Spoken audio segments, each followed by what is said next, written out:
Welcome back. This Saturday is the start of the 76th Annual Restaurant Show in Chicago.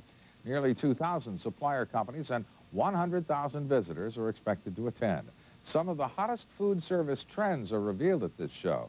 Since more than 4 out of every 10 eating and drinking places are sole proprietorships or partnerships, we thought it appropriate to focus this week's bright idea on restaurateurs, 2 in particular with unusual gimmicks to help bring in the customers. Ted David explains.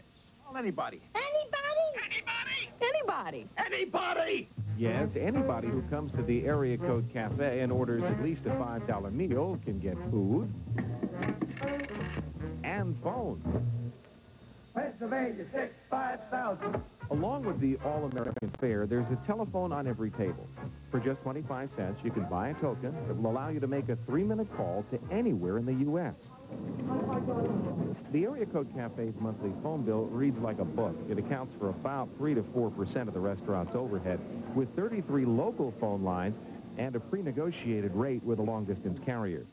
The restaurant's owner, a retired New York City police detective, says it's small change compared to a year ago. We went through a period where we had sex line calls on our bills and 900 numbers to dating services, and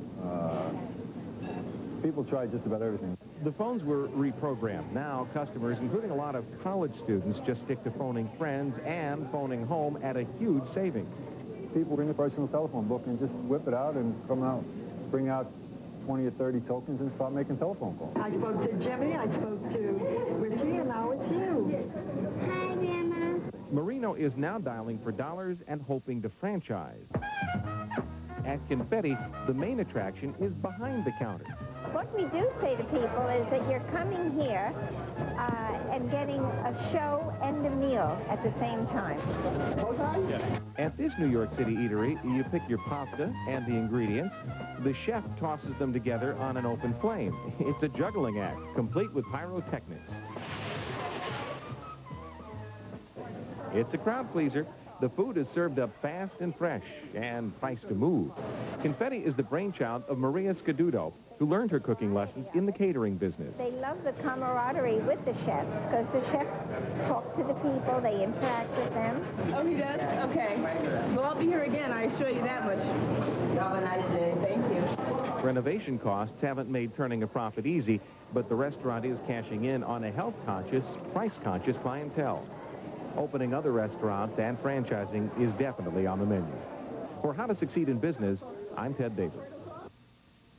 Gimmicks may be one of the upcoming trends for restaurateurs to bring in customers, but there are many other trends to be looking at if you're thinking of getting into the restaurant business.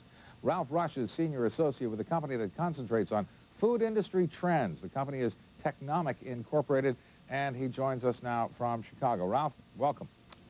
Welcome. Good morning. Can you tell me, first of all, what's the hot trend going on right now, or 2 or 3 of them? Well, I think there's a lot of trends we're looking at, but specifically, we're focusing a lot of attention on the whole prepared meal specialist. A lot of people have referred to this as the home meal replacement chains. And here I'm talking about operations such as Boston Market or Kenny Rogers and other players who concentrate on preparing and serving meals primarily for that dinner day part. Home-style foods that are different from traditional fast food in the sense of being more home-style and higher quality, but really focusing there on the takeout markets and meeting the consumer needs for convenience. All right, now you mentioned Boston Chicken. I believe they have a relatively limited menu. Is limited menu also one of the things we're going to continue to see? It obviously holds down the cost for the entrepreneur, for the operator. Certainly holds down the cost from the entrepreneur, and I think what we're going to see is a whole array of different operations spring up, focusing on one type of product or another, all aimed at this to-go market, particularly for the dinner day part.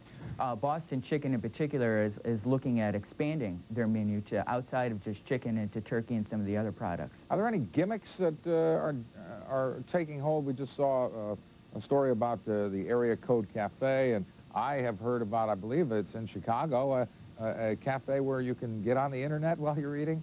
Are there any kinds of gimmicks like that that look good? Oh, there's a whole slew of gimmicks. In fact, the whole area of entertainment has really sprung up in full force. And these are restaurants that are really focusing on some type of gimmick or some type of entertainment in addition to food quality to draw patrons in. You mentioned the Area Code Cafe. Dive out in Los Angeles is another good example where your whole experience is to be akin to going an underwater sea ride with a menu consisting primarily of submarines. Dave and Buster's out in Dallas is what they describe as an adult playground with all types of games, billiards, blackjack, etc., all skewed towards that young adult who wants to go out and play but stay in one place, and also have meal and liquor there available. We don't have much time left, and I wanted to touch on the subject of ethnic foods. Haven't heard much about it lately. Very hot a couple of years ago, I guess. Still getting growth in that area? Still getting a lot of growth in ethnic foods, particularly now on non-ethnic restaurants.